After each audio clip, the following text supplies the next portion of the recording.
Second and 10 for Missouri. Brady Cook takes off. Wide open space. Brady Cook. Touchdown.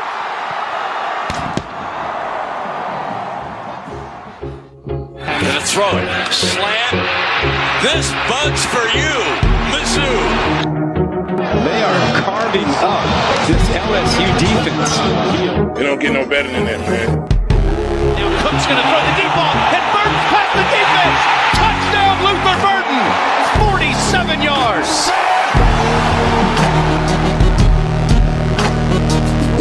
Good place. Kick is up. It is. Yes. Oh, a walk-off winner from 61. Harrison Mevis.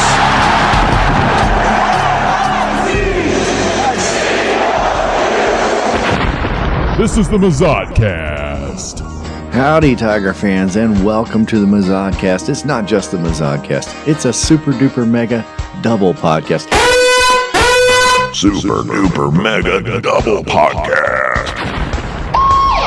With me, as always, is my longtime brother, Colin Anthony. What's up, dum-dums? And are you guys in luck? Yeah. Because we were not lazy. We didn't forget to do a show, Brennan. Or get distracted by life. Yeah. We just wanted to save it all up for a super double mega episode. Super Duper Mega Double podcast.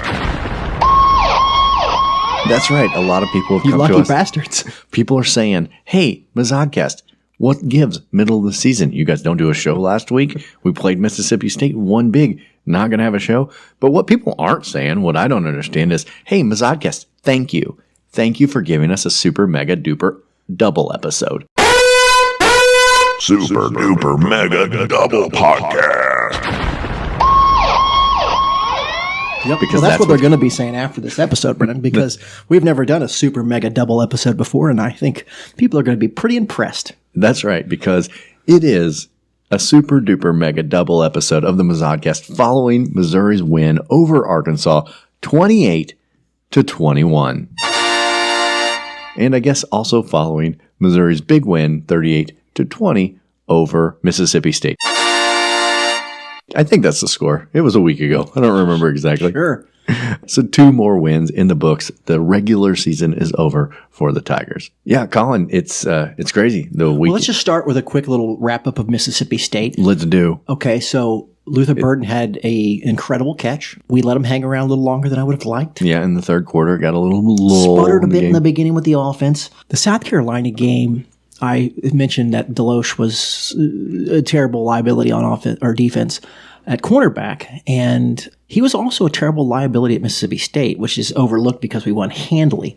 And guess what he was against Arkansas? I don't want to spoil it, so let's just stick to Mississippi State, but he was a liability there. So a lot of their pass completions were as a result. But anyway, Yeah. it was a win. It was a big win. It was a win that when me and Brennan tried to watch the highlights on YouTube before we recorded the show, just sort of a little refresher, Jog our memory, yeah. you couldn't find it. It was a non-factor of a game. We had to Google it and then screencast it. Yeah, it was barely there. But, Colin, one of the things that, not just the Mississippi State game, not just the Arkansas game, but also the South Carolina game, Brady Cook has returned, obviously hobbled, bad ankle, bad wrist, but suddenly able to throw a deep ball. Yeah, sure. He did it against, certainly did it against Mississippi State. So anyway, we won that game.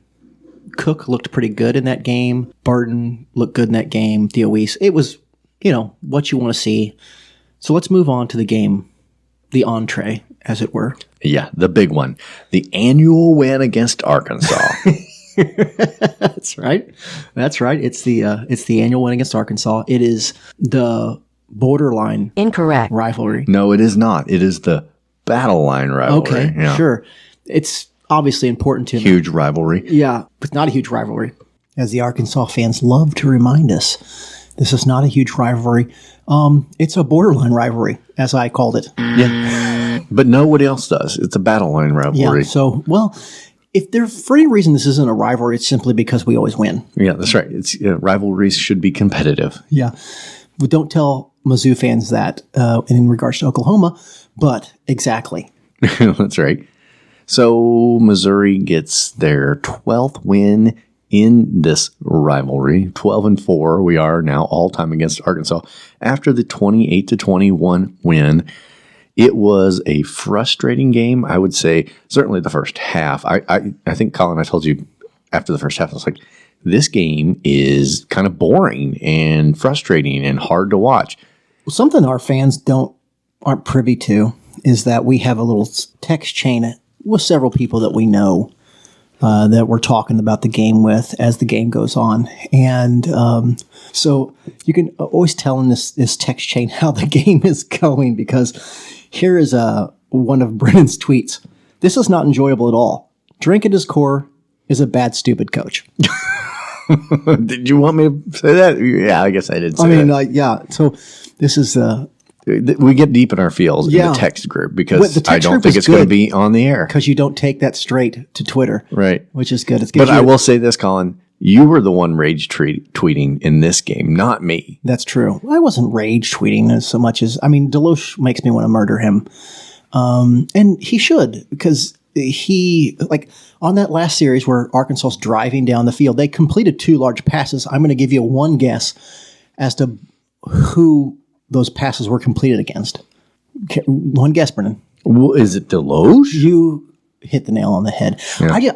Because of the camera angle, you can't see what's happening over there where he's at necessarily at the beginning of the play. I'm assuming it's like a Bugs Bunny cartoon back in the old days where he just points in a direction and Elmer Fudd turns that direction and then he goes the other direction. I'm assuming that's what the players do to Deloche. Like, hey, look over there. And then they just run the other direction. And that's why he's 6 steps behind every person he's trying to defend.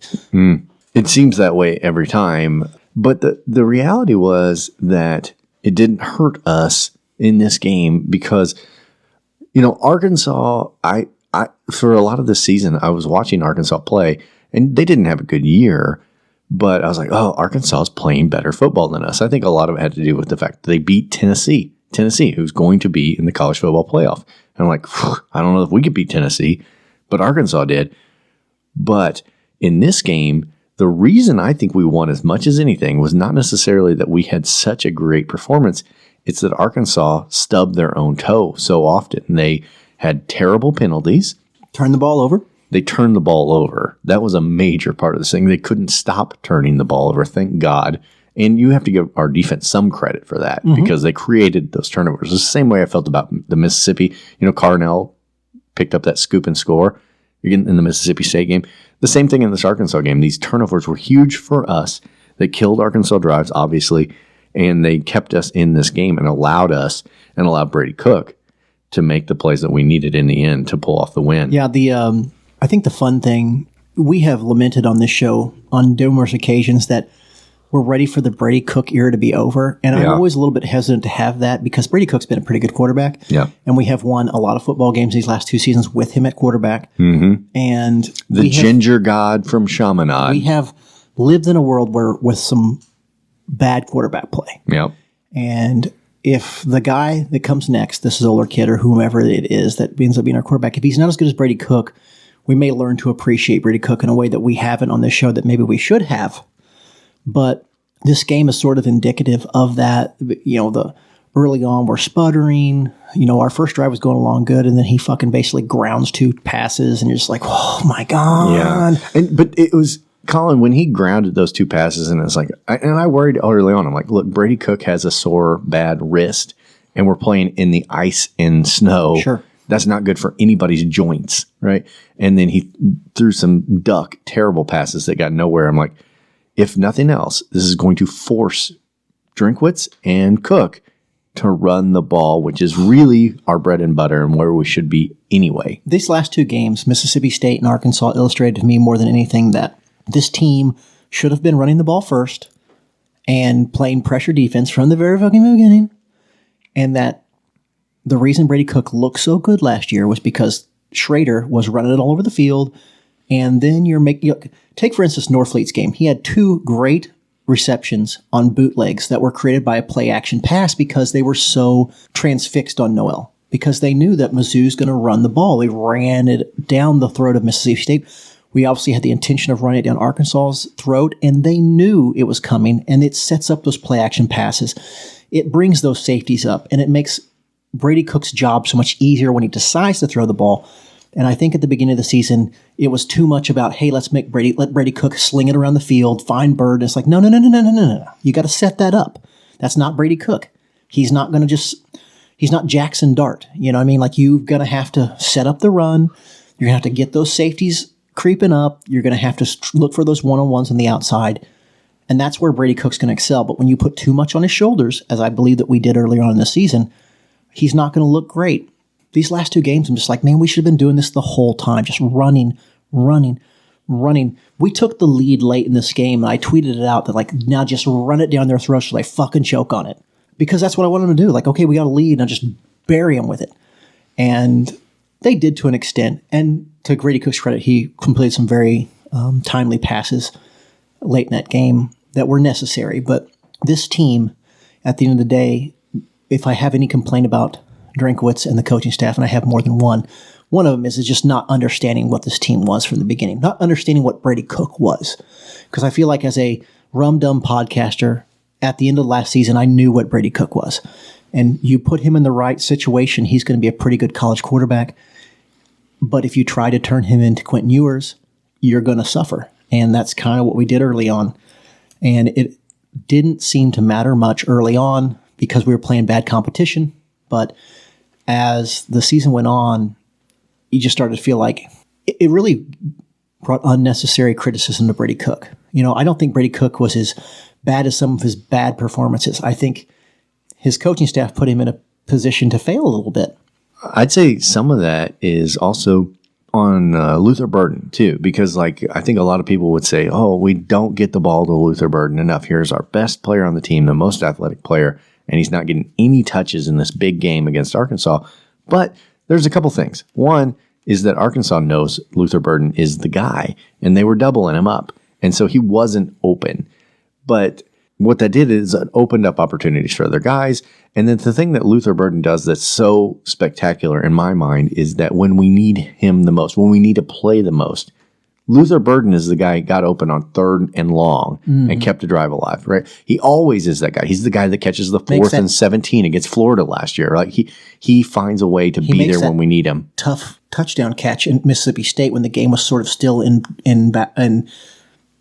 question. You know, we hadn't pulled away yet, and you need a spark. You need something to really take the starch out of Mississippi State. And that catch that Luther made, he did it last year against Ohio State in the Cotton Bowl too. Yeah, so I think it was easy to be hard on Luther in this game because he made a stupid penalty. Yep. And then immediately dropped a 3rd down conversion. Yeah, they got in his head. Yeah. I think something else we need to talk about this game if we're going to talk about things that made us aggravated in a win, and that's Chuck Hicks.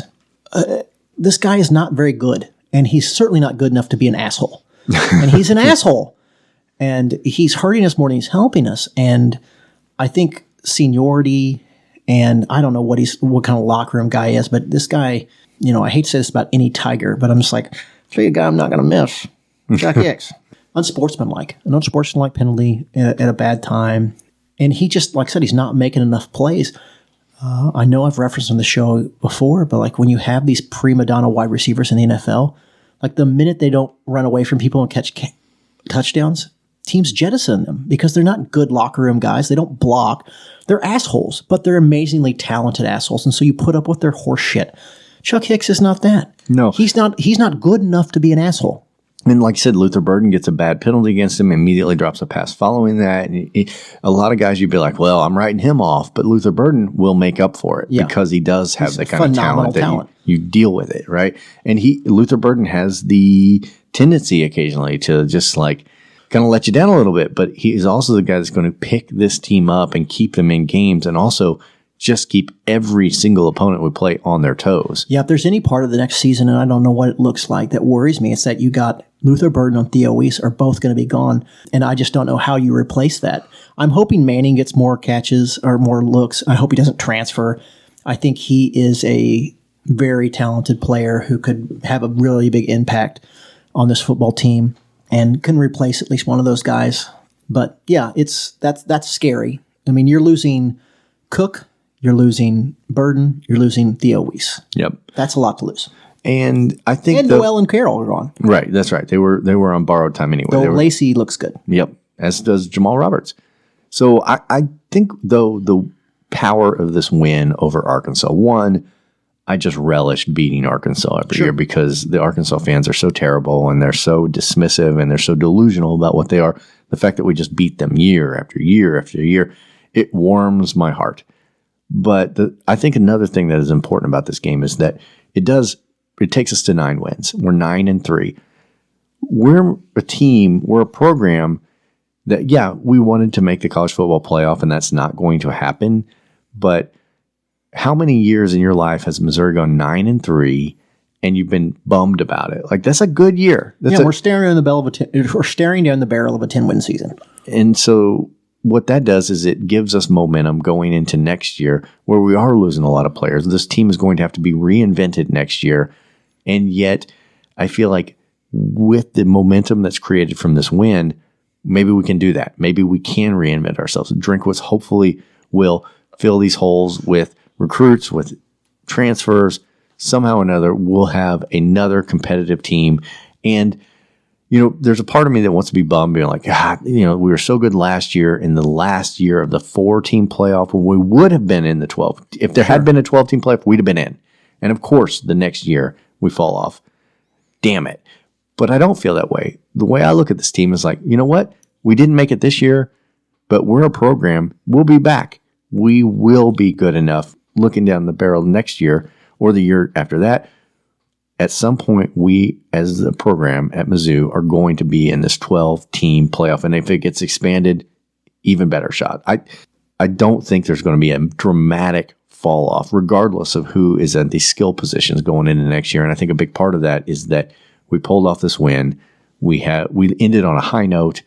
We're a good team. We're a good program, and we still have momentum. And I'm impressed with Mizzou's NIL work. You know what I mean? Yeah. Like I was afraid when the NIL money started flowing that Mizzou would sort of be relegated to a second tier of programs because I just wasn't sure our pockets would be deep enough. But to this point, they've been plenty deep. Yeah. Well, you look at a program like Oklahoma State, and I think NIL has really hurt them because they're a team like Mike Gundy has been there for 20 years. Yeah. And they've been bowl eligible almost his entire tenure there. And this year, they're horrible. Well, and horrible. When you have the option to make money someplace else, why would you put up with Mike Gundy? Yeah.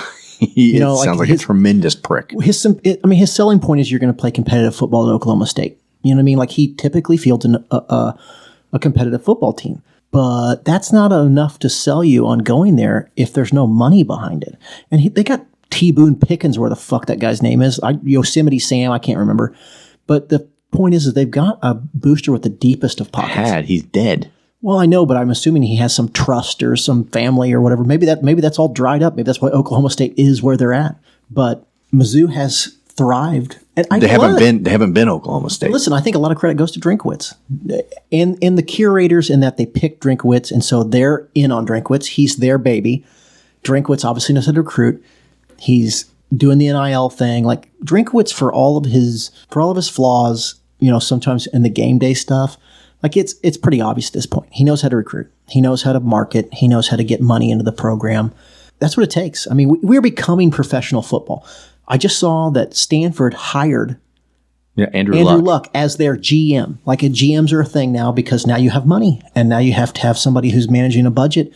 And that can't be the coaches. The coach has too many plates already spinning. He's going to be in charge of the team. He's going to be in charge of recruiting. He doesn't. I can imagine being a coach and not wanting to be in charge of the bookkeeping. And that's why you need a GM.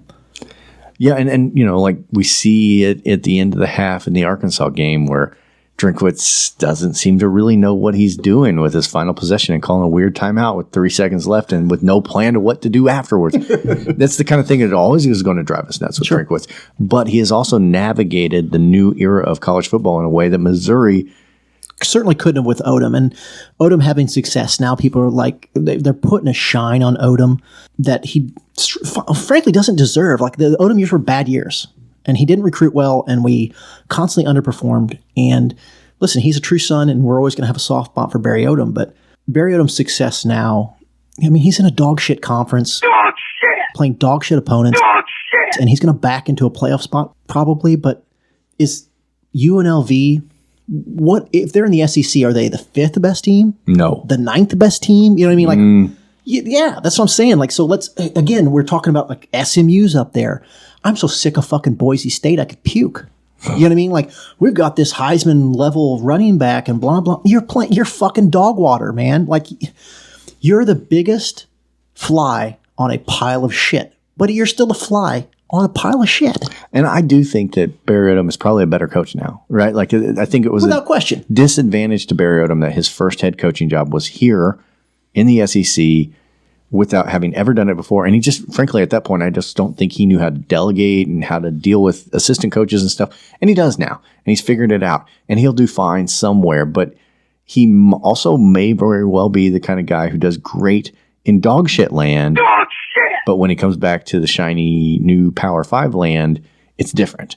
I don't know. We'll find out. But Drinkwitz was relatively new. He was like 1-2 years at App State, and then he came here. He had a lot of learning to do on the job too, but he's figured it out.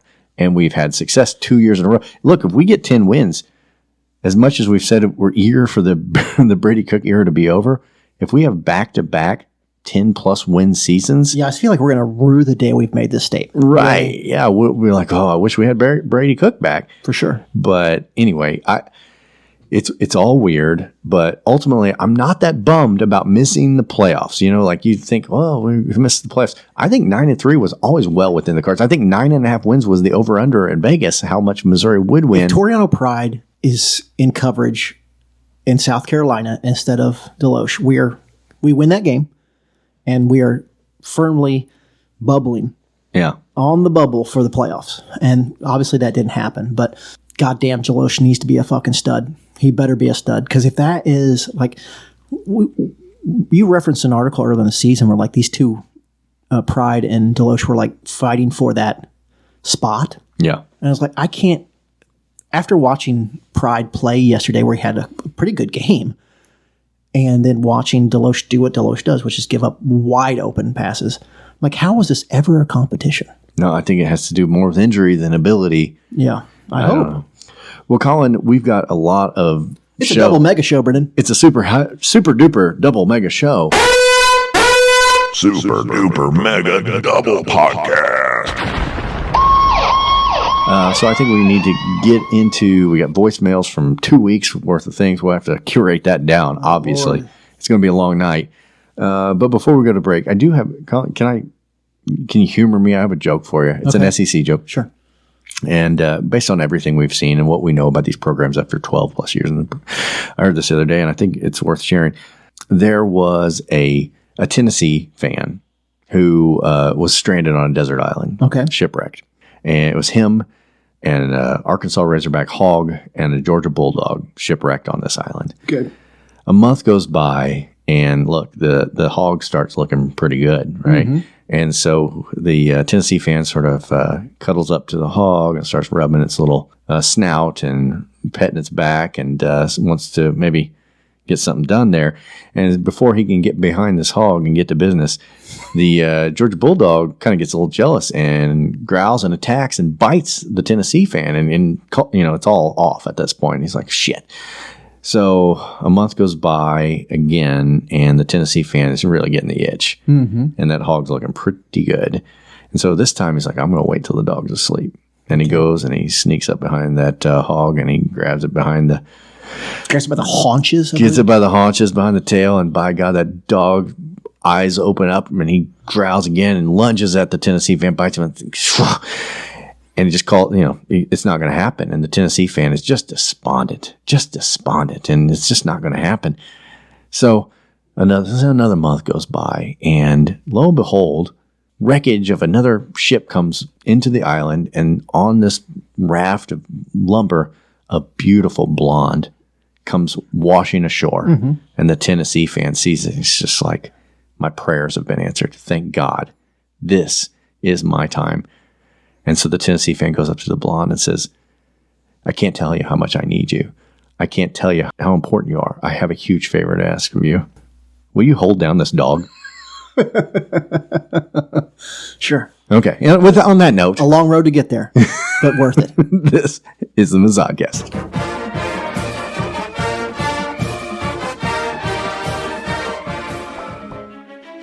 The holiday season is upon us, and if you're searching for the perfect gift for the Mizzou fan in your life, look no further than the best-selling book, Respectable Roughnecks, by Brendan Steenbergen. This true story about the original True Sons, Respectable Roughnecks, takes you on a journey with the 1960 Missouri Tigers as they slugged their way through a brutal Big 8 schedule to become conference champions, Orange Bowl champions, and eventually national champions. Respectable Roughnecks brings the amazing stories of men like Dan Devine, Danny LaRose, and Norris Stevenson to life as they led one of the greatest Tiger teams to ever take the field. Available in hardcover, paperback, ebook, and audiobook on Amazon.com. Respectable Roughnecks is the perfect addition to any collection of Mizzou memorabilia. Order now, and you'll have it in time to give the Mizzou fan in your life the best gift they'll receive all year.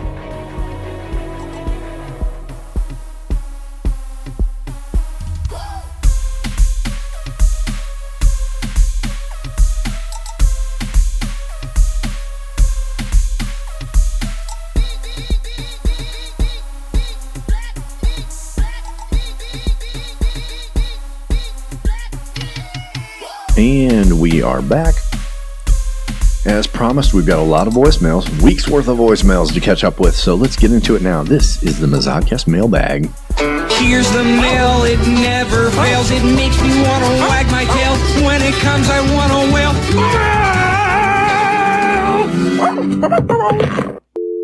What's up, guys? It is 11:30. The game starts in a couple hours, and this call is not about the game. This call is to discuss Jameson from Branson. My review of him is I appreciate his fandom. The screaming into the phone, I could definitely do without that. That's my thoughts on it. But the way I see it also is like this guy is getting talked about by folks like me that don't even know the guy. So whatever, he's doing something right. You know you're famous and you're good at what you do when people don't even know you and are talking about you. So kudos, Branson boy. Little voice of support for Jameson from Branson, who has clearly become a polarizing figure on the show, Colin. Like, I hate your content, but God bless you. Yeah. I don't like you screaming, but you're doing good. Hey, I just wanted to call in. I'm sick of everyone calling in and spreading hate. Mazodcast fans need to stick together. Everyone's just going at each other. And, it's like, for what? We should be going after Mississippi State this week, but if you want my opinion, fuck Jamerson. Branson sucks. And who wants a massive fucking turkey leg ever? Fuck that guy. Man, 2 voicemails in, both about Jameson from Branson. You're a hero or a dog. I don't know which. Hi, guys. Long-time listener, first-time caller. Never mind. Nope, it's Yasiel Puig. Yasiel Puig has something to say about this fucking team that they got here in Stark Vegas, Mississippi. The only thing that they got going for them is that they had Mike Leach a few years ago, and the only way that they're going to win is if Mike Leach comes out of the ground and comes an active coach. Tigers by 1 million. I'm going to shove a fucking cowbell up a chick's ass tonight. MIV. Good luck with that. Hope it worked out. What's worse, the Vandy Whistler or the Mississippi State Cowbells? They're the special place in hell for the Vandy Whistler and all these stupid Mississippi State fans. I mean, it's like they're little toddlers making as much noise as possible just to be fucking annoying. SEC Network isn't helping either. I mean, this is fucking ridiculous. This is why Mississippi State's, as you guys like to say, the Vandy of the fucking other division. I'm watching this game on mute. Fuck. Hot garbage. Hot garbage. I hate the cowbells. Yeah. Agreed. Worst tradition in all of college football. Let's not forget Texas A&M as a Colt. But yeah, it's close. Holy shit, I didn't know Mississippi State had the same caterer as Oklahoma did. They got butter sandwiches pre-game. Bam! Delicious. Yes, please. Out. Kevin from Kirkwood here to remind you that Jeff Levy is going to go to hell. And when he gets there, he'll say hi to his father-in-law, Art Briles. I'm not kidding. It's a fucking moral imperative to beat these boys today. MIZ. We did it. We did it. Chuck Hicks is a stud. Chuck Hicks obviously called the show. Hey, I'm hosting open tryouts this week for corner. Anybody interested? flag football team, soccer team, intramurals. Anybody's got to be able to play corner better than this. Thank you. What's the pitcher's name? Charlie Miller for Mizzou. Can Charlie Miller play corner? Let's try him out. I can't even hear myself think straight over all this. Go Tigers!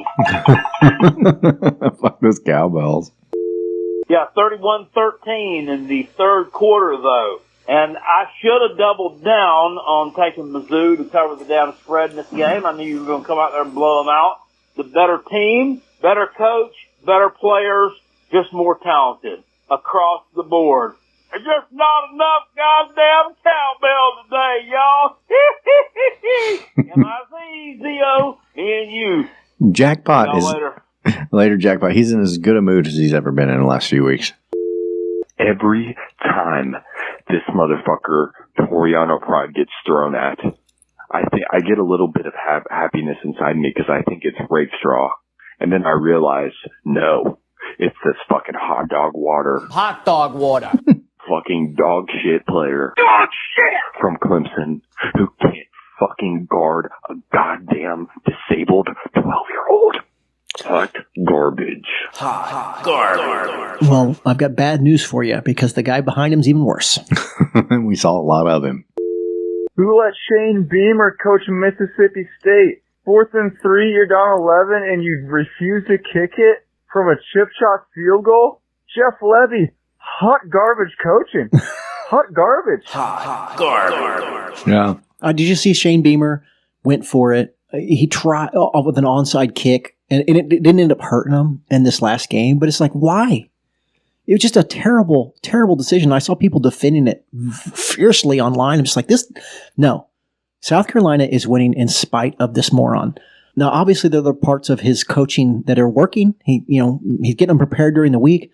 He's recruiting it well enough and all that. But during the game, like the quarterbacks in the huddle being like, guys, let's score. Let's put this team away so our coach can't make a boneheaded decision that will cost us. Not a Beamer fan.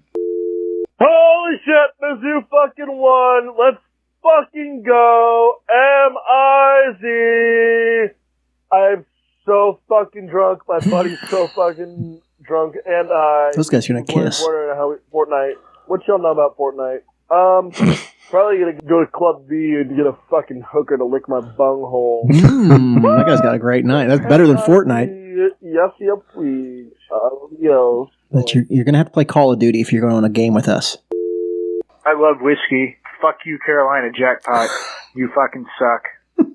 M-I-Z.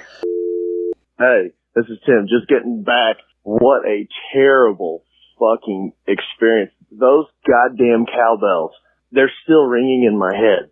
Somebody has got to ban that shit. They owe you bitches about us pumping in sound. Those cowbells are the most annoying thing I've ever fucking experienced. They are hot garbage. Hot garbage. Last week's game felt like my mom just died. And all week long I've just been sad and missing her and wanting more. And then this week's game kind of felt like I was watching just home movies of her and just remembering the good times and remember what all we had together. And then with all the results of the rest of the day, the A&M game, the Bama game, just kind of feel like Mother's Day just rolled around and I just see, what could have been and what we could have had. And I'm just kind of feeling sad again. Yeah. M-I-Z. Yeah. We're just going to have to live on those memories of taking baths with our mom. Good morning, Ms. Oddcast. It's Jamerson from Branson. Just calling to let you all know this Thanksgiving I am thankful for the Ms. Oddcast. And you guys are funny and you keep it real, unlike the state-funded, state-ran media, other outlets such as Rock M Nation and Power Mizzou. Just North Korea style media journalism doesn't do it for me. I'm also thankful for John Neighbors continuing to just be a little crybaby bitch about literally everything Mizzou related. So fuck him. I cannot wait to make him cry yet again. Oh wait, that's right. They don't care about this game. They just want to lose this game every year. So anyway, suck my balls, M-I-Z. This is my Super Bowl. Oh wow, last game of the season. Sure would be excited about this if I had anything to listen to get me in the fucking mood for Mizzou game. Thank you guys. Do your fucking job and stop Jamers. I didn't catch all that, but gonna feel like a fool, Brennan. That's he right. finds out there's a Super Double Mega show coming out. Super Duper Mega Double Podcast. That's right. He'll be thanking us, apologizing. I assume. I assume that next show is gonna have an apology. Just by Coach Drink's fucking game management here at half, I can tell you we gotta lose this game. Oh man, Mizzou Blues kicking in. Yeah, it was a bad half. It was a hard half, but things turned around. Sean in Kansas City. M-I-fucking-Z. What can you say? Like, hey, Luther didn't have a great game, but goddamn, when you need him, he comes up. We just gotta take a step back and appreciate what we got. Brady Cook came in, none of us, he wasn't like a recruit, like we're all like fucking sucking mad dollars and shit. Brady was never that. He only gave us a bowl game every season, a Cotton Bowl W, and that fucking touchdown as his last play. We need to appreciate the truest son. Lifelong fan living all of our dream. God damn it, boys. God damn it. That fucking South Carolina 1 minute and 9 seconds. We'd be in the playoff. But you know what? Fuck it. Good season. This team. Fucking love them. Love you guys. M-I-Z. Z-O-U? Yep, he's the ginger god from Chaminade. Look, it's like Colin said, there's going to be a time where we're going to be like, oh, I don't know why I cuss Brady Cook so much, you know? Mm-hmm. But it's been a tough road. Yeah. Yes, if we hear, and let me tell you guys, what a fucking win, what a fucking win. Talon Green, what a thug, what a thug. Sam Pittman couldn't even fucking come out on the field because he has breast reduction surgery next week. What a fucking pussy, bitch ass. He's bitch made. Let me tell you the story of Yassia Puig. Let's not tell that story. Just cut it off there, Brennan. Okay, and great. So I will say this about Sam Pittman. I feel like we just saw the future of Arkansas football on this game with Petrino on the sidelines and Sam Pittman nowhere to be found. Yeah. In fact, I saw that Charlotte was closing in on a deal with Petrino, and I was just like, I would find it hard to believe that he'll go to Charlotte. Mm-hmm. You know what I mean? Like, I feel like the whole point of being Arkansas's offensive coordinator is like, hey, we know the sitcom dad we hired is not working out as our head coach, so let's bring in this guy who can just replace him immediately. And so I would find it strange if he jumps from Arkansas to Charlotte. But that's what former SEC coaches do. They go to purgatory somewhere, like, say, the Owls, and then they come back. That's right. And he's probably going to go to a place that has a good women's volleyball team. Yeah, that'd be my guess. God damn you, Brady Cook. I admit I've been a Brady Cook hater since 2022. But before it was popular. Does this kid know how to show the fuck up when the moment is fucking there? He is a legend. For all the bad passes, for all the incompletions, Mizzou is 9-3. And if any other year you told me Mizzou is 9-3, I would happily fucking take that. We got to remember this. We were supposed to make the playoffs, sure. All right, you know we caught a few bad breaks, but you know what? This is not Barry Odom's fucking team anymore. We are not at the bottom of the cellar. We're gonna fucking fight for a college football playoff spot, and it may not be this year, it may not be next year, but this team has got some fucking fight in them. Thank you, Brady Cook. And I am sorry. I will recant all my shit talking from the last 3 years. True motherfucking son. Every time Brady Cook makes you think you're out, he pulls you back in. Yes, he does that. He's like a girl you want to break up with, and then she just gives you this most incredible blowjob. And it's like, God damn it. Maybe I should give her another shot. Exactly. Sean in Kansas City. I thought of that callback. You know what? Fuck it. I didn't finish my thought. Fucking love Luther. Love Brady, love all our guys, but I forgot to do the most important thing as a Mizzou fan. Fuck Arkansas. Their fucking coach has a busted hip. Yeah, no shit, you fucking 400-pound monster fucking hog-looking son of a bitch. Yeah, you're no fat shaving coach.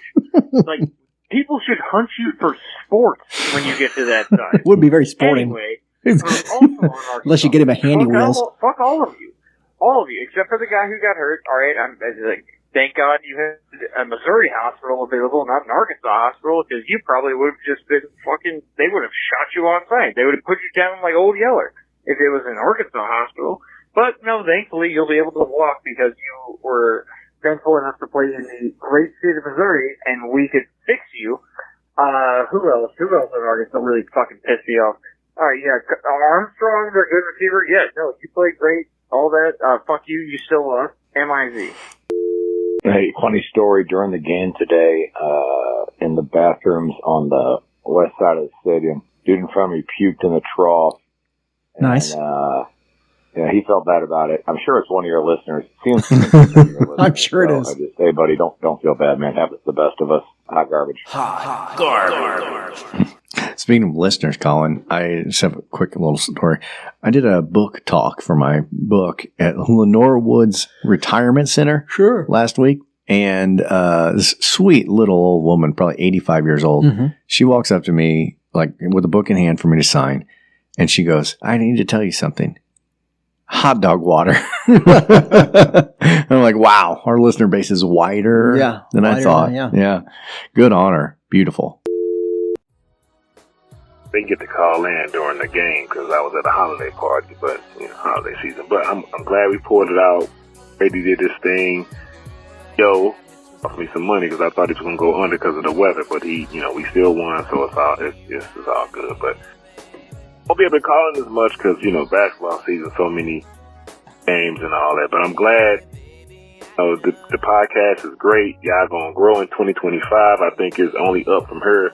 Also, I think you all started the trend of people calling in podcasts because that wasn't happening. I don't feel like in 2022 and 2023. No. I think you all took it to a new level. Yeah, there's a certain media member. All. I'm still listening to the basketball season. Hopefully, Dennis Gay can do some of what we got. But Vegas Bowl, here we come. It's all good. We did what we can do. But all the callers are great.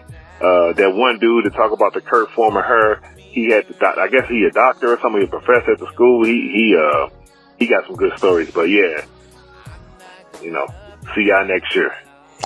Keith Sweat is happy. I'm glad he doesn't have the Mizzou Blues anymore. Always glad to hear from him too. Yeah. Great insight from caller Keith Sweat. And he's been around for a while too. Yeah. Not one of the newbies. So, yeah, I mean, it was, the last couple of weeks, tough wins, but good wins got us, we were 7-3 and ended up 9-3 after the last couple of weeks for the Super Mega Show. We're in a good place. Yeah. And Brendan, I want to say that people listening to the show right now may be disappointed that a certain caller didn't call in. Yeah, I think you're right. But since this is a special Super Duper Mega Double podcast episode, as we'd promised our listeners, Super Duper Mega Double Podcast. We have a special guest on the line, a special correspondent, if you will, to talk about the season that was. Missouri obviously we're kind of going to grade the season here. Right, yeah. We finished 9-3. Maybe not as great as we'd hoped, but I mean, there's still a bowl pretty game, goddamn good season. Regular season, what went on? How do we do? Let's hit some of those players that are important to this team and maybe our coach. High points, low points. Yeah, we'll get into it now, but we're just a couple of local podcasters. We need a special football expert. So we're bringing it to you now. We now welcome onto the show Fart Guy.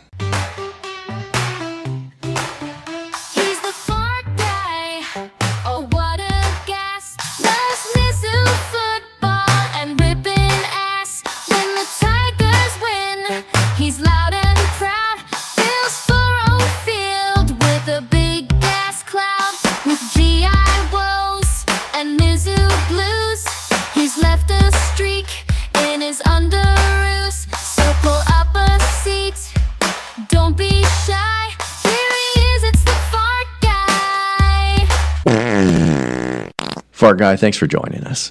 Yeah, guilty. That's me. So, Fart Guy, let's start with this. So, all the games, regular season games, are in the books. What is your favorite game of the season in your mind, and how many farts are you going to give it? Oh, Jesus Christ. It's got to be, the last one. So, part of it is that my in-laws, the Queefs, we were all watching the game. They're big Hog fans. And it was so fucking satisfying when Cook ran that touchdown in. So I would say the Hog game. Yeah, so how many farts are you going to give the Hogs game then? 3 farts. Is that, you don't feel like that's recency bias for giving farts to the Arkansas game? Yeah, the underwear is still hot in that game. Yeah, let's not let our farts do all the talking. You know what I mean? Like it's. There were some pretty exciting games throughout this season. But if you say Arkansas, that's fine. But you're the expert. Well, that's one of them. Okay, one of them. And yeah, I agree. But here's the thing: is though after the Arkansas game, I changed my underwear, put it in the washer, and it's in the dryer right now. So I'm not wearing the underwear anymore. And so you feel like you're clear-headed. I'm clear-assed, yeah. Yeah. Okay. And so the other game, and then the Auburn game. So how many farts for the Auburn game? 3 farts to Auburn. Okay. Good. I like it. Okay. And yeah. Keep going. You and Bush's baked beans make the rules here, man. So, all right, let's go down the roster. Let's start with what was the nickname you gave him online that everybody loves so much? The Ginger. Oh, yeah. Brady Cook, the ginger god from Chaminade. How many farts would you give this year's Brady Cook performance? And as compared to last year's Brady Cook. I mean, how many farts last year? How many farts this year? Last year was the standard. Okay, that's going to leave me constipated to think about. But obviously, last year was three farts. This year, I think we're gonna. You know what? Actually, fuck it, because we're positive. This is a fucking positive team. 3 farts this year, and here's the reason: he came back. He wasn't a pussy, and then also that run, that last run, a lot of big moments. Yeah, finished a lot out of his big career. Fart-worthy moments in a season where his play was up and down. He had a lot of fart-worthy performances, I would say. Yeah, I agree with that. Absolutely. Okay, I like the positivity. I have a question for you. Texas A&M, Alabama, obviously low points for this team this year. Big blowout, kind of kept us from being real playoff contenders. How do you score that on the fart scale when we're really not up to the standards that we'd hope to be? Is that a half a fart? A fart? Yeah. Can you dock people farts? Like, are you fart-free environment? Is it a Febreze situation? I guess we would call that a shart. Shart performances. I like that because you kind of shit your pants a little bit in those performances. Yeah, they certainly did. Okay, so let's move on to our running game. Carroll and Noel. How many farts? I mean, obviously Noel got more carries than Carroll. What do you rank? But Carroll came on strong late in the season. So how many farts does each one of these running backs get? I'm going to give Noel 3. He just had like the extra spark, it seemed like. And but yeah, no, I'll definitely give Carroll 2 farts. Okay. Carroll, fair. Carroll, he really didn't have the kind of like jump. He didn't have a 3 fart year. I mean, let's be honest. But he had I agree, 2 farts is probably good. Let's go to the receiving core. I'll start you with Norfleet, and then we'll move to Weiss and Burden. How many farts for Norfleet? He missed some time with some injuries, but obviously was a vital part of our offense. How many farts? Well, and I'm going to constrain you here. I'm going to say you have 6 farts to distribute amongst these 3 players. Yeah, do they all get 2 farts apiece, or how are we going to do this? No, okay. Actually, you guys are reading my ass. I don't want to be negative. So, like, at what point in time is it that 1 fart means bad? I don't think so. To even be in the fart conversation, you have to have had a pretty good season. I feel like. We're not going down the whole roster here. No, I don't think people who receive a fart are in any way. If you said Norfleet gets a fart and then Burden and Theo Weiss get 2 farts apiece, I'm happy with that. I mean, I think Norfleet's telling his parents about it. Yeah, he's like, I got a fart on the Mazodcast from Fart Guy, the Fart Guy. That's a good thing. That's a good day. I mean, I don't know what the national award for tight ends is. And I'm not going to look it up. Okay. No, but I think if you got a fart from Fart Guy on the Mazodcast. 6 farts, Norfleet, Weiss, and Burden. Yeah. Is that correct? Yeah. That's right. Okay. Yeah, this one's easy. So Norfleet definitely gets a fart. So I'm going to give Luther Burden 2 farts. He's going to get 2 farts. Theo, he just fucking crushed it. So Norfleet gets 1 fart. Theo gets 2 farts, and that obviously leaves Burden with 2 farts. No, I think 2 for Burden and 3 for Weiss. Is that what I'm hearing? 3 for Theo. 3 for Weiss, yeah. Oh, Theo, nice. I agree with that. Probably. Especially after this last game. Yeah. Burden not at his farting best.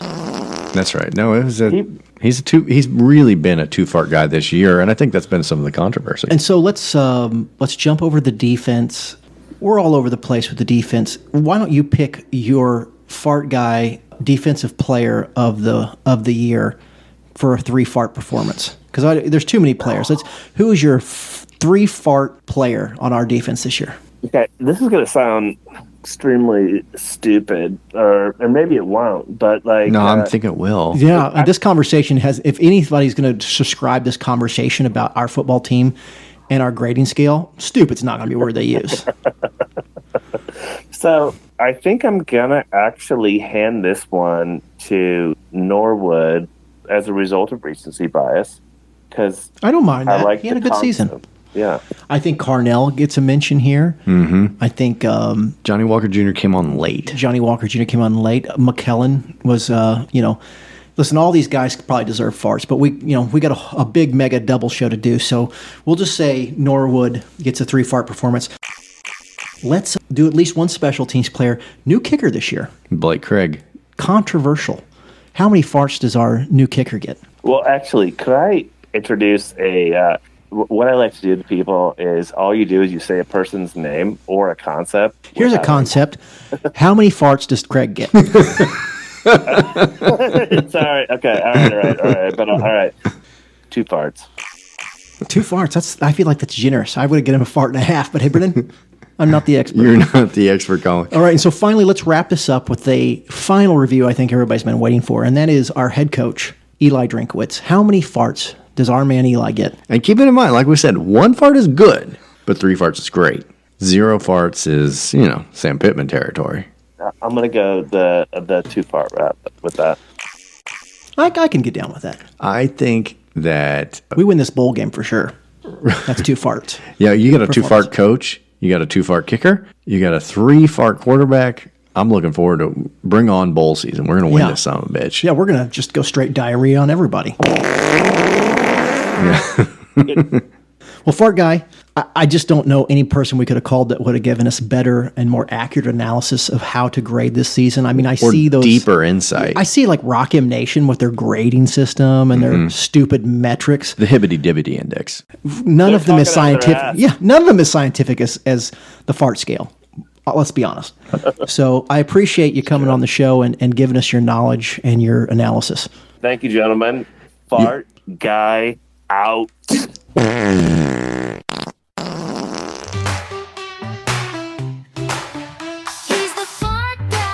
right, thanks, Fart Guy. Thank you, Fart Guy, for the season analysis. I think it's as accurate as anything you're going to get from, say, a Barrett Sally or Brent McMurphy or Cannell. What's his name? Danny Cannell. Oh, yeah. All these big name football analysts, they don't go as deep as I don't think Fart Guy did. Yeah, and in a world full of Danny Cannells, be a Chris Dorian. I'm just going to say that. Like, Danny Cannell is the fucking worst. He is the worst. Fart Guy's the best. Yep. Colin, it has been a big couple of weeks in college football, and it's the first year of the college football expanded playoff, 12 teams.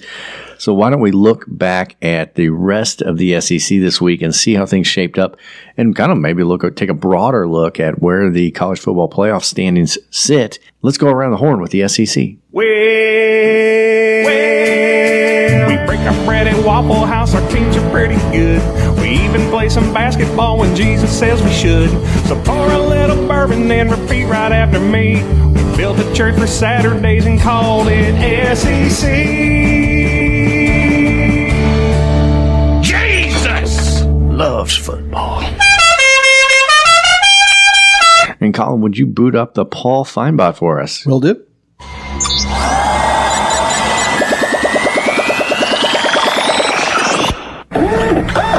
Alabama. Nick Saban. Thanks for joining us, Paul. Thank you, Mizzou Cast Podcast. All right, let's look at the scores around the SEC this week. It has been interesting. Started out with the Georgia Tech game, Georgia number 7. This was something. They were down 17-0 at the half to Georgia Tech. I was watching this all the way through, and I thought, holy moly, Georgia's going to throw this thing away. But they didn't. They clawed their way back into the fourth quarter, and then after 8 overtimes, pulled out the win, 44-0 to 42 over Georgia Tech to go 10-2 on the season, heading into the SEC When championship. that Georgia receiver dropped a touchdown pass, or what I guess would be a 2-point conversion, or however you want to say it. And I thought, if Georgia Tech pulls this out, Georgia fans are going to collectively find that guy and run him over with a dump truck. But lucky for him, it didn't work out that way. No, and I think that Georgia Tech really kind of threw this game away. I think their coach threw this game away. They made some boneheaded offensive calls. They were running all day long. They had a quarterback that was, kind of doing the RPO, but it was really sort of the old school Georgia Tech triple option thing. And they decided to pass it all the time. And when it got into overtime, and I just think they could have had better luck, but they didn't. And Georgia came away the victor. And I'll say this, controversial, because he's looking to be drafted, and I'm going to go on a limb. Carson Beck, overrated. Yeah, I agree. Overrated. I just feel like he's going to go to the league and he's going to be Mike Glennon. He's not going to be anything. The Egg Bowl took place. Ole Miss, number 14 in the country, was favored by 26 points, and they did not cover. They beat Mississippi State 26-14 in one of the more snoozer Egg Bowls I can remember in recent memory. Yeah, nobody even pantomimed taking a whiz like a dog in an end zone. I know. I have high expectations for this game. It didn't happen. Ole Miss did win, but they didn't impress anybody. I don't think they really helped their chances of making a long shot playoff berth after they got that third loss in the season. We'll see how things shake out. It's really between them and South Carolina ultimately. And honestly, I'd take South Carolina at this point. I feel like Lane They're Kiffin the hotter team. Well, Lane Kiffin can only console himself with cocaine and porking 22-year-olds. Well, it's a way to go. I'm sure that Ole Miss fans will be mad about it, though, having beaten South Carolina head-to-head. But we'll see what happens.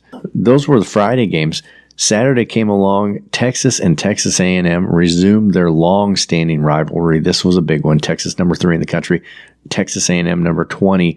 Texas ends up winning this one 17-7. Defense was the difference for them. They kept A&M out of the end zone. Texas now moves to 11-1, the best record in the SEC, and claims that other spot in the SEC championship game going up against Georgia next weekend. It'll be a good game. It will be a good game. I was mixed on this one because I always want Texas A&M. Well, I think Ewers got hurt, didn't he? I mean, we're going to see he played possible Manning start.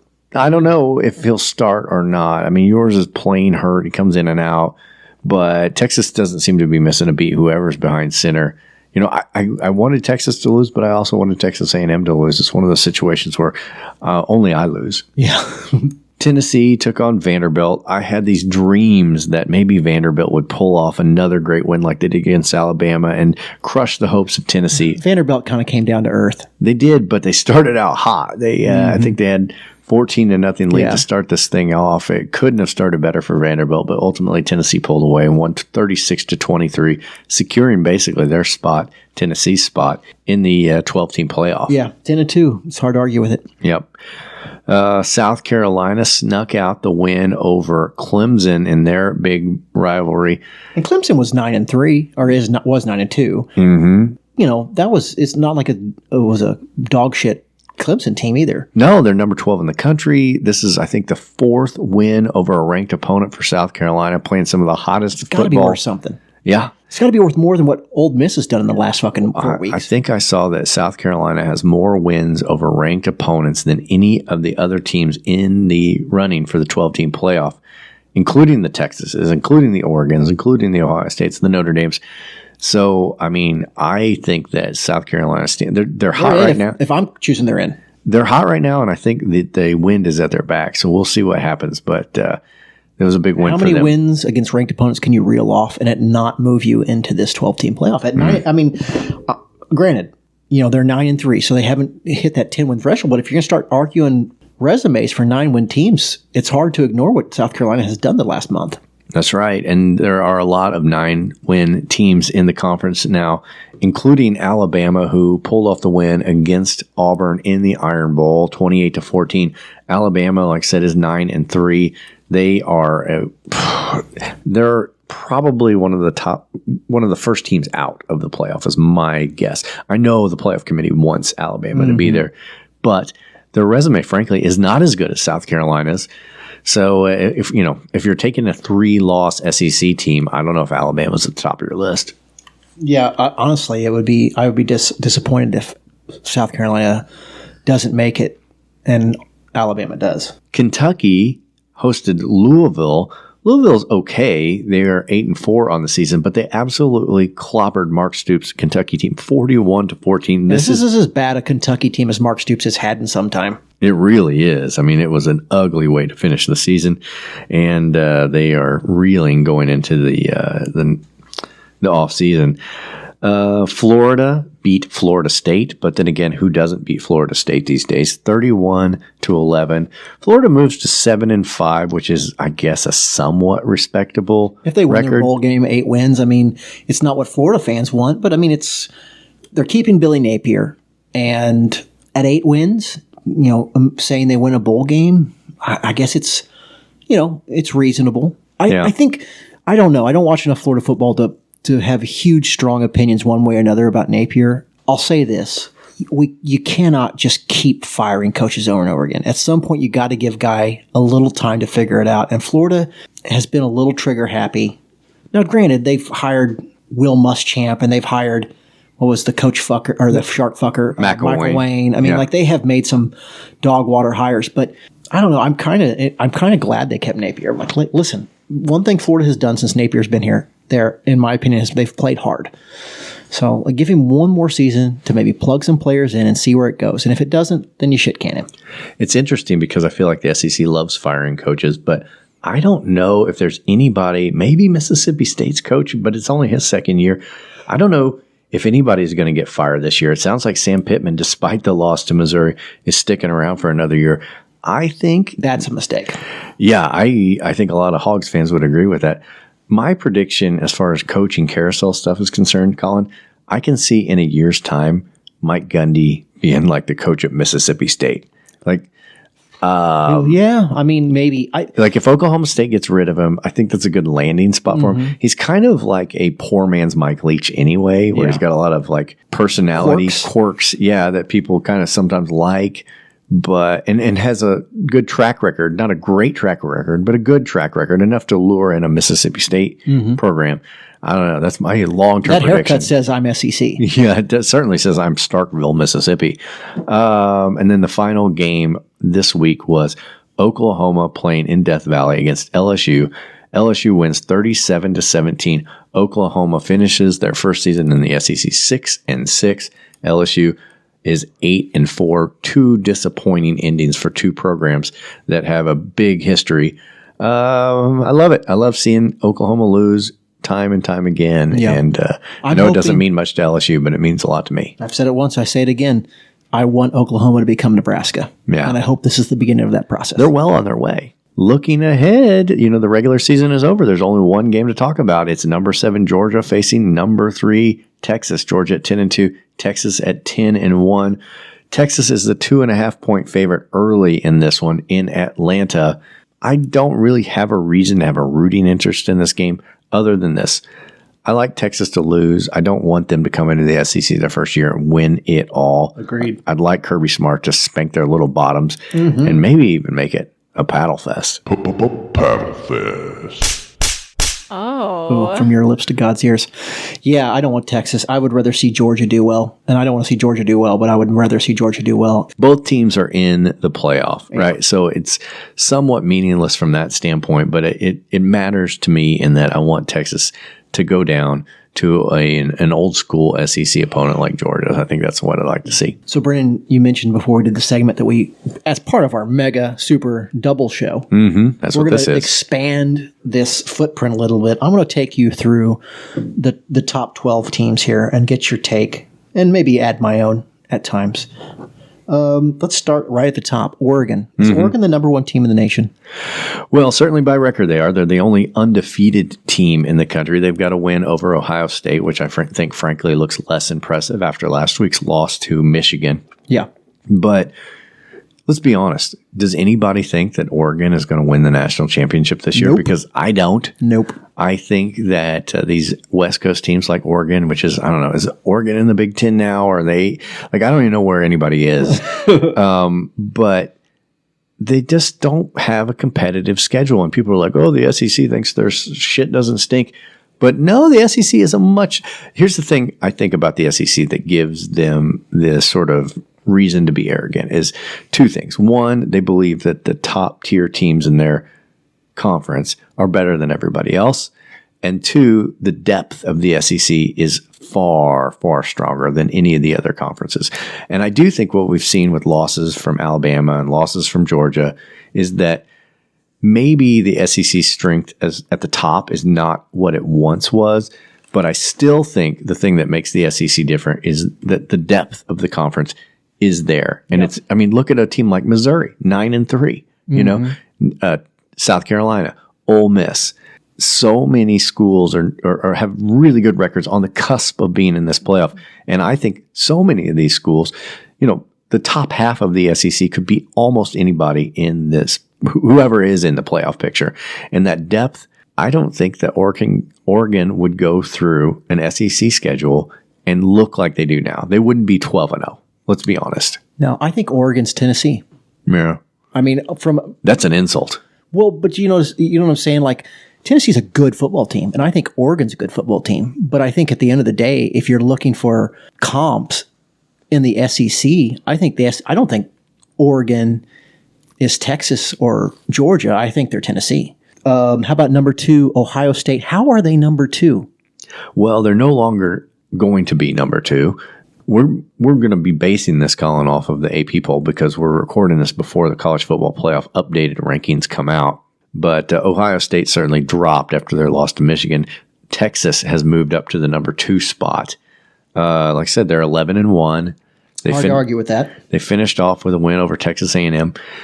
You know, I don't know how good Texas is. I don't think they had the toughest schedule in the SEC, but they did what it took. They're 11-1, and put them up against Oregon. I'm probably going to take Texas, right?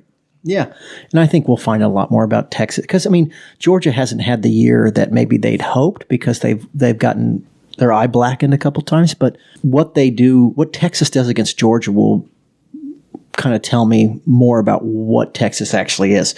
Number 3 is Penn State. Well, okay, so now we're getting into the part where we're talking about Texas, we're talking about Oregon. I don't know if they're going to win the national championship or not, but they belong in this playoff discussion. And then you got teams like Penn State, who are also 11-1, but has not fucking played anybody. Yeah. Penn State is going to get bounced out of this playoff. It is wasting a playoff spot to have a fucking Penn State in there. I don't know if it's a waste of a playoff spot. I wouldn't say they can't make the top 12, but they're definitely not number 3 in the country. They've barely beaten some of these crappy teams. They've done what they needed to do to get this impressive record, but I think it's a mirage.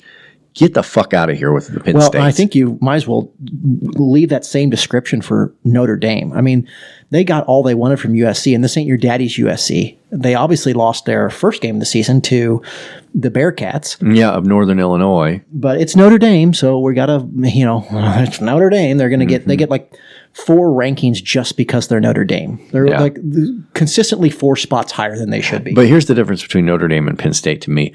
I want Notre Dame to be in there because I want to watch Notre Dame get embarrassed. Yeah, that's true. Number 5, Georgia, 10-2. Georgia's been a weird team this year. At times they've looked incredibly good, and at times they've been really disappointing. Yeah, they've not been that impressive. So, but they're also a team who's been there before. They've got a really good coach in Kirby Moore, and I can see them getting through the gauntlet of a big playoff and getting to the final round at the very least. And they are short of Texas. They're the next SEC team that's probably definitely going to be in there. Number 6, Tennessee. Yeah, Tennessee, 10-2. Tennessee's a team that I think they had an easy schedule, but they didn't catch any grief for it like Missouri seemed to catch grief for it all the time. They walked in pretty much to Tennessee got beat by Arkansas, though. Yep. Like, I don't know. How good good teams are going to trip up at times. I think Tennessee at number 6, I feel like that's... No, I'm not saying they don't belong there, but I don't know that I believe in them. I'm saying like I believe them to be in the 6 to 8 range, so I'm okay with that. Ohio State at number 7. Yeah, they fell 5 spots after their loss. And they should. Michigan's not good this year. I love it because I think, Ohio State is 10-2. They're going to make the college football playoff, and they might fire their coach. Well, and God, Ryan Day. We're talking about unlikable. Man, and you mentioned it, like we've talked about it before. I think Les Miles is the first person to bring this topic to discussion, but these coaches are millionaires. Millionaires. You could go to the swankiest, most professional salon that exists in your geographic footprint and get a pretty good dye job done. And instead, Ryan Day goes to his closet. He pops that box up in the top. He opens it up. He gets his black shoe polish out, and he runs it all over his head and his face. And I have never seen beard coloring that was less believable.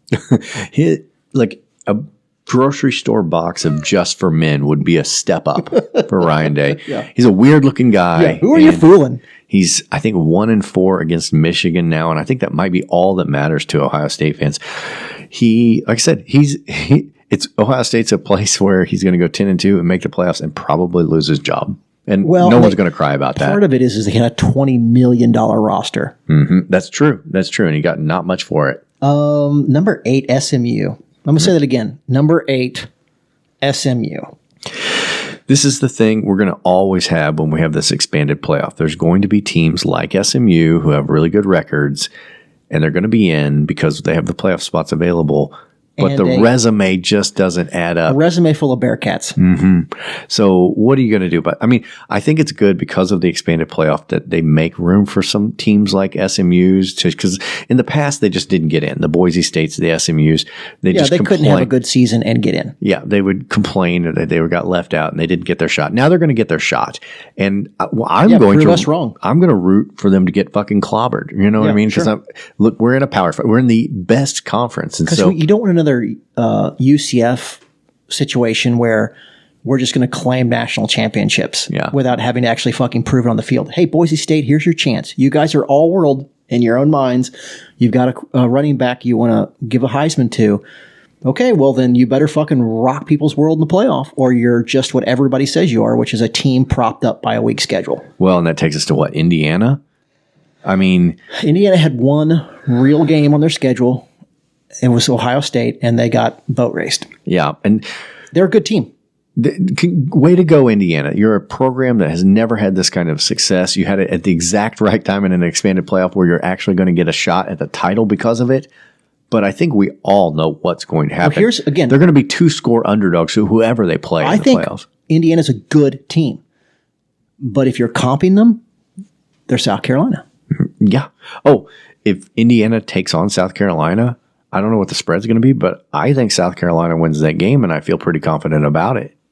I don't. I think those are two teams that are basically on a par with one another. They're two good football teams. They are not upper echelon as their schedule might, or they're not their schedule. Their record might indicate. Well, here's the great thing about the expanded playoff. We'll find out. You know. Number 10, Boise State. Yeah. Again, Boise State, always with this, right? For years, Boise State, what an impressive resume. Yeah. You know, you Please just get boat raced. Please get boat raced. You don't play anybody. And so, okay. You can only play the teams on your schedule, but like I said, this is the great thing about extended playoffs. They're going to get their shot, and I think they're going to get punched in the fucking mouth. Well, and I think a couple of years of this expanded playoff, the teams like Boise State, people will stop talking about them after they get 3-score beatdowns. Number 11, Alabama. And Alabama, honestly, I don't like this at 11. I mean, they have got some phenomenal athletes, and at time they put it together and they look really good. But if Bama gets left out in the cold in this playoff, I'm okay with that. Well, I think this is where it gets really interesting because, you know, you talk about the SMUs, the Indianas, the Boise States. You may not like them. You may not think they're going to do anything. But with 11-1 records, you can't complain about them getting in. Alabama, this is our first 3-loss team that's actually under serious consideration for making the playoffs. And it's, you know, the strength of the SEC is the reason why. Also, the strength of the name brand of Alabama, I'm sure, is why they're up there in the AP poll. But this is what's going to make it interesting because somebody's got to be 13. Somebody's going to be on the outside looking in. Is it going to be Bama? Is it going to be South Carolina? It won't be Bama, but it might be Arizona State, and it probably should be. Yeah. That's who's number 12 currently, 10-2. What, our champs of the Big 12? This is the problem with the extended playoffs going based on like record. You get the Boise States, you get the SMUs, and conversely, you get the Arizona States. It's anybody truly believe that Arizona State belongs in the playoff? I don't. No, I don't think any Big 12 And team. then I'd like third to see the team Big 12 right now out. in the AP is South Carolina. So the AP thinks Arizona State is better than South Carolina after reeling off all of these wins against ranked opponents in the SEC. It just speaks to the numbskulls voting on this. You know, I look at this and I think, did Rock M Nation get a vote? Do they have votes now? I think there's two motivations for the people on the playoff committee that are kind of at odds with each other. I think in one regard, they want to put as many SEC teams as they can get in there because the SEC is so strong. On the other side of the coin, I think they don't want to weigh their rankings too heavily toward the SEC and catch a bunch of grief from everybody else. But, you know, South Carolina could easily be the first team left out. And I can see them beating half of these teams that did make the playoffs. Yeah, SMU, Indiana, Boise State, Alabama, Arizona State, all should be behind South Carolina, in my opinion. I think South Carolina could be. If South Carolina were to beat Penn State, I wouldn't be the least bit surprised. No, not shocked at all. Well, Brendan, that takes us through the top 12. It does, and you know, we went to 13 with South Carolina, but I also want to say Miami, who I am so glad lost over the weekend because I thought they were a fucking pretender in the ACC. Mirage. Yeah, and they got beat, and now they're 10-2, and probably on the outside looking in. I'll tell you another couple teams that fall under that. BYU, give me a break. Yeah, get out of here. Yeah, not even a chance. Iowa State. Apologies to Barry Odom. Give me a break. People are talking about them being a bubble playoff team. Not a chance. Colorado, give me a break. Illinois, give me a break. I mean, great win over Northwestern. Yeah. You know what I mean? Like, I just, and Lord knows, you know, Missouri, you're not going to be able to make much of a case for into the playoffs, but there are several teams ranked above Missouri in this that I'm just like, oh, Missouri would have their way, you know, if they play a good game against you might sneak a couple 3-loss teams into this 12-team playoff, but it ain't going to be Colorado. No, you're going to have a name like Alabama to sneak in there, I think. And South Carolina, again, if they get in with 9 wins, it's going to be because of that late season resume. Yeah. We'll see. After the championship week next week, the final rankings will come out and the playoffs will be set. And then, of course, we got to look forward to where we go in our bowl game. I think the Las Vegas Bowl is one that people have been talking about quite a bit. The Gator Bowl is another option. I don't care where we go. I don't care who we play. I just want to get that 10th win. Mm-hmm. I think it'll look great for the program. It'll look great for the direction of our program to have back-to-back 10-win seasons. Agreed. All right. Well, that will do it for the hot college playoff talk, Colin. Let's get into something that we've been looking forward to all year. It's kind of an annual tradition. It is the Arkansas edition of Sour Grapes. What you got there, sour grapes? You got a grip of sour grapes. Ooh, them sour grapes. You brought them sour grapes. Sour grapes, sour grapes. You got them sour grapes. Oh, sour grapes. You brought a grip of sour grapes. Oh, whoa, whoa, whoa. You got them sour grapes. And Colin, as always, we want to thank Jay Bryan for helping us do the reporting on Sour Grapes. But do you want to add a quick note to Jay when he's helping us out with these Sour Grapes? Less is more. Rando Max 79 says Mizzou fans throwing snowballs at Arkansas players. Classy as ever. Sour grapes. Yeah, I like the snowball thing. Guys were putting snowballs out there and apparently throwing them at Arkansas players. Somebody threw snowballs at a football game? Oh, Holy cow, no. that's probably the first time that's ever happened. Well, you know what I tweeted out after that, Colin? I said, yes, they threw snowballs. Something that children hurl at each other. Get over yourselves, you fucking pussies. Well, then you won't like Michael Cossey saying, I won't. Looks like Mizzou student section is as classy as their head football coach. Sour grapes. Oh, we've already entered the classy phase of Sour Grapes. I don't know what they're talking about. I've often seen Coach Drinkowitz in a top hat and monocle. That's right. Hey, Ryan Mack says... Mizzou-colored spats. Ryan Mack 79 says, fuck Mizzou. Classless pieces of shit. Sour grapes. So there's a theme running here, Brendan, because Channing Baker says, the classless display of unsportsmanlike conduct after that game was ridiculous. You're better than that, Mizzou. Sour grapes. We're really not. And for a state that loves bestiality as much as Arkansas does, I just feel like it's a little hypocritical to talk about class. Yeah, I just like the classic pearl clutching. Oh, you're better than talking down to people. It's like you lost. You're coping. It's a coping thing. Just get out of here. Aaron Owens writes, "Man, I want to beat the rims off Mizzou. Tired of losing to the Dollar Tree Darth Vader."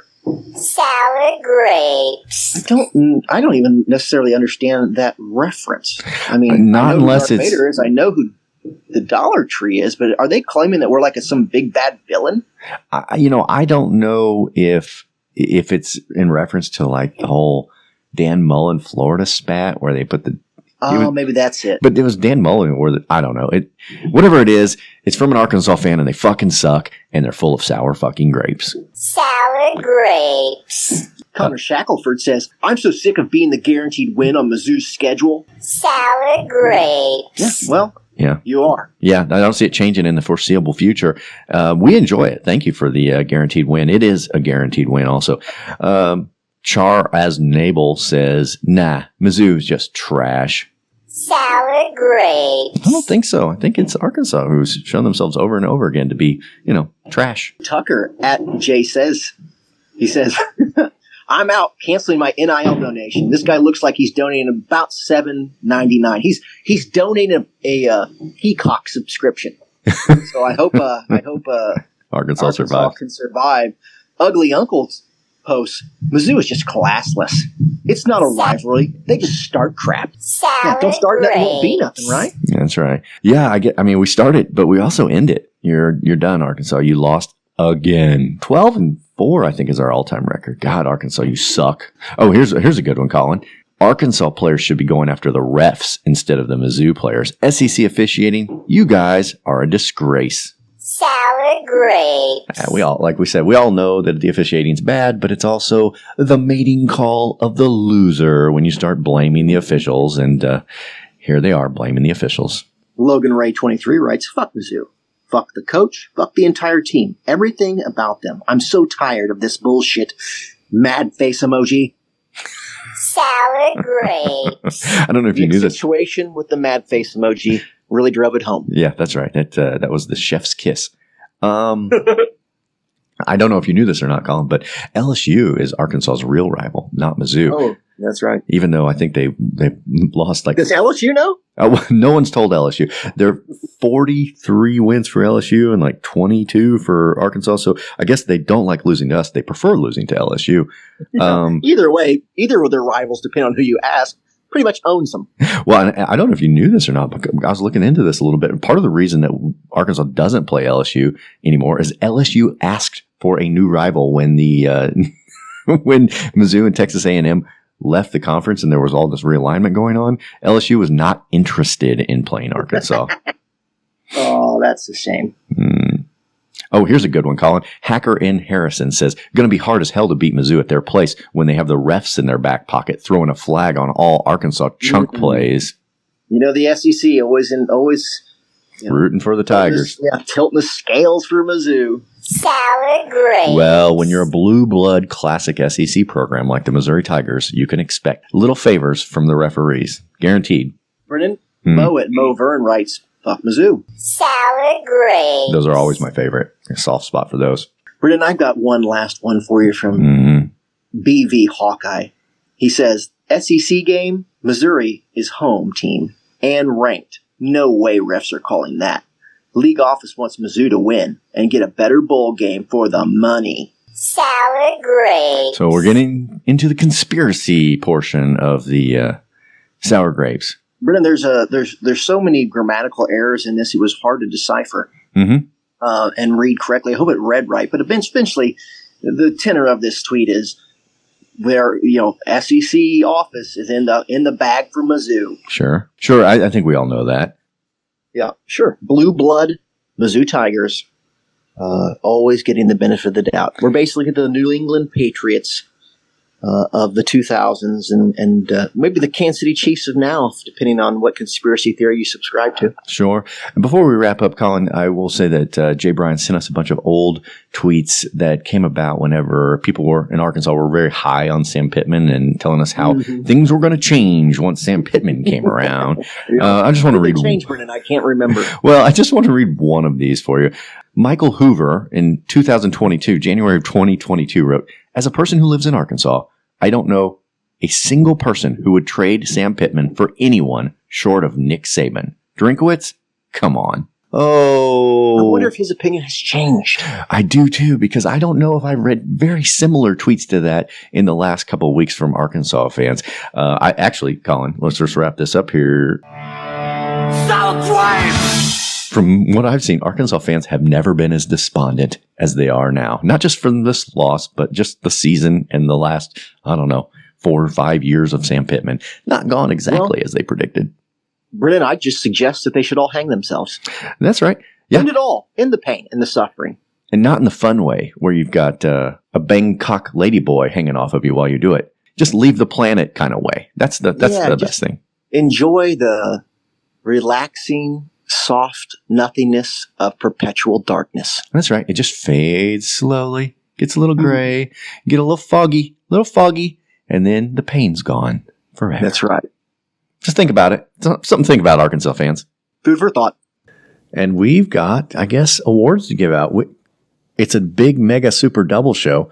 Do we need 2 Kirk Farmer's Hair Player of the Game awards winners? Might. Do we need 2 douches of the week? I think we do. Okay, let's start out with our TJ Moe douche of the week. Douche of the week. So for last week, I'm going to say Britt McMurphy. Okay.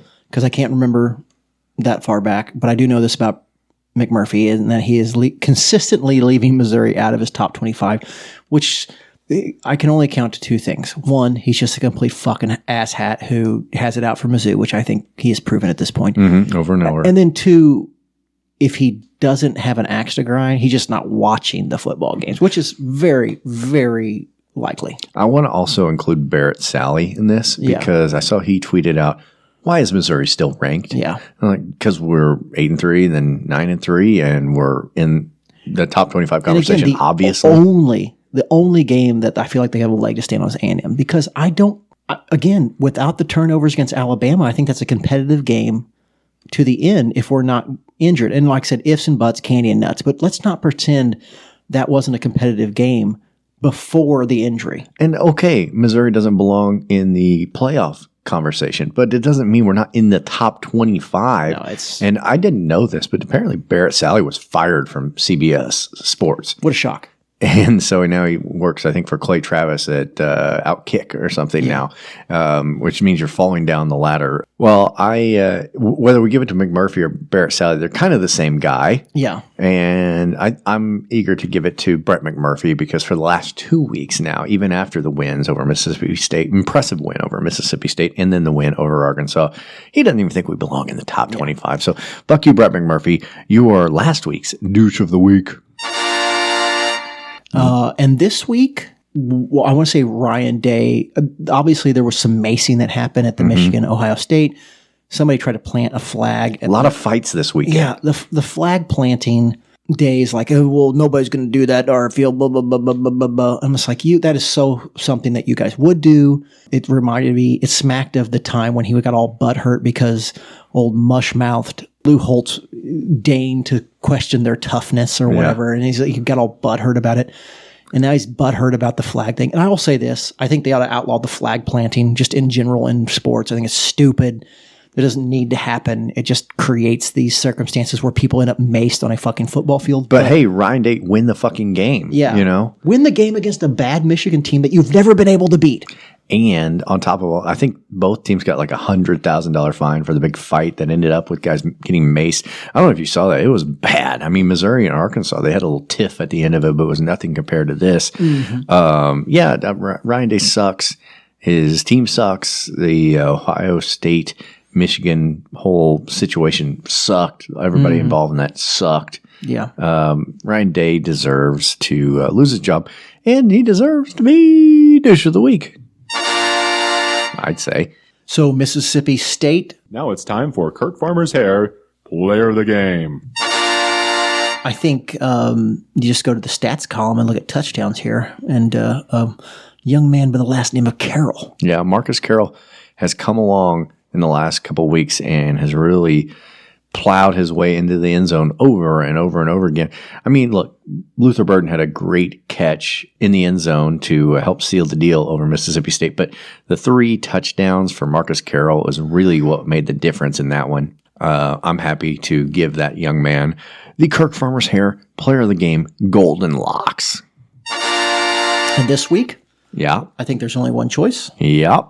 And I think in his last game as a Mizzou Tiger, he got the win. He had his last play as a Mizzou Tiger. Yeah, the true son, the truest of sons. Won the game, and that's the Cookie Monster, Brady Cook. Yep. The toughest of hearts. The ginger god from Chaminade. With his tough heart.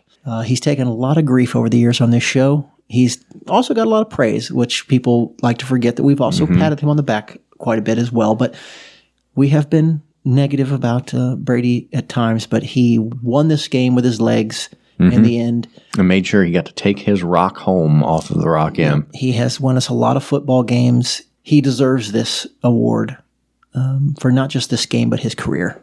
And the way this game finished up, where he had the 30-yard rumble into the end zone untouched with his legs, it was the perfect way to bookend his career at Mizzou. Brady Cook, you deserve this. You are the final game of the year's Kirk Farmer's Hair Player of the Game. Easy choice. Yep. So here we go, Colin. We got championship week ahead of us, and then we're going to find out where Missouri goes bowling this year. Brendan, I don't think anybody complained about missing a show last week when we had this mega double episode. I'll say this, it resembled a lot of our other episodes, despite it being a super mega double episode. Super Duper Mega Double Podcast.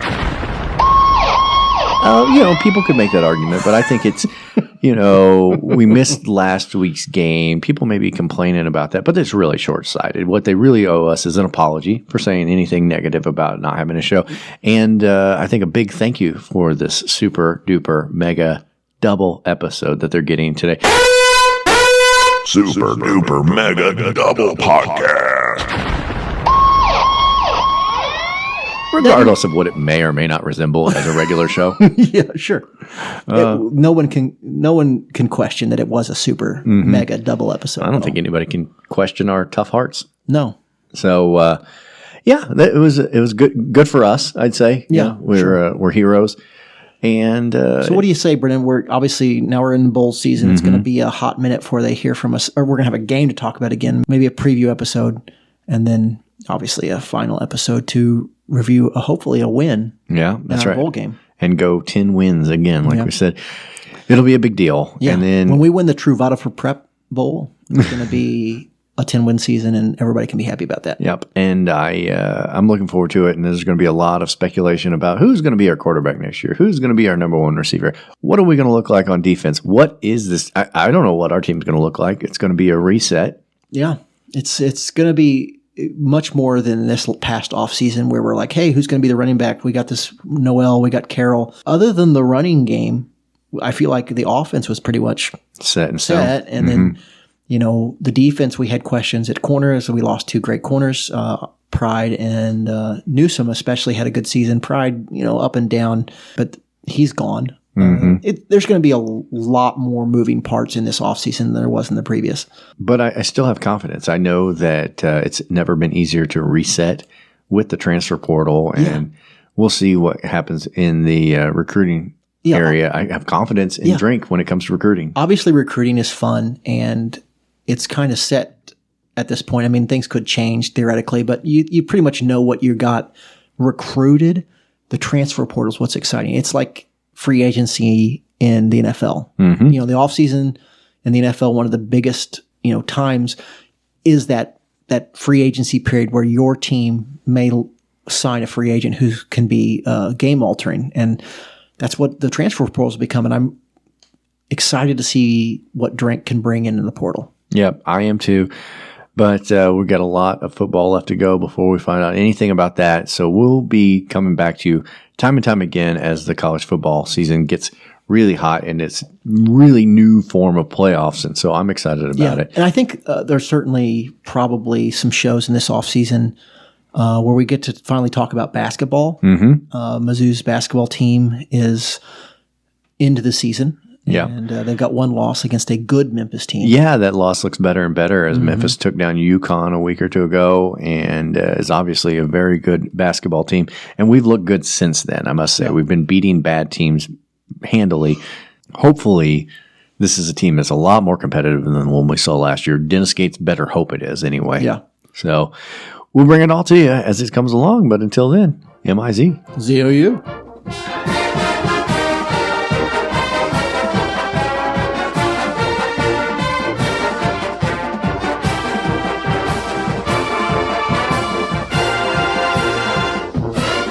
Probably gonna go to Club B and get a fucking hooker to lick my bunghole.